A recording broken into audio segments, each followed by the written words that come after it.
আসসালামু আলাইকুম প্রিয় দর্শক, দেখেন এই যে এগুলো হলো সিম। আমার আজকের ভিডিওটা সিম নিয়ে।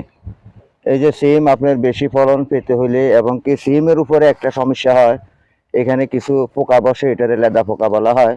কারণ লেদা পোকা বসে যদি সিমগুলা নষ্ট করে দিয়ে, এইভাবে যদি সিমগুলা যদি ফুটো করে দেয়, তাহলে সিমগুলা আপনার ভালোভাবে হয় না।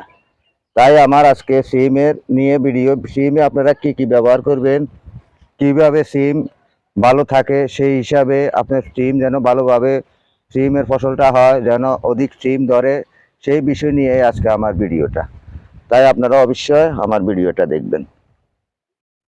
যেমন কি এখানে এই যে সিমটা, এই সিমটা কিন্তু নষ্ট হয়ে গেছে। এই সিমটা আপনার পোকায় কেটে দিছে। আর এখানে যে ফুল, এই ফুলগুলো কিন্তু এই যে সিমের কড়াগুলো, এগুলো কিন্তু কেটে দিচ্ছে। একটা পোকা আছে, আর আরেকটা আছে কাটামাছি। এই যে কাটামাছিও অনেক সময়, কাটামাছি এই যে পোকা উঠতেছে,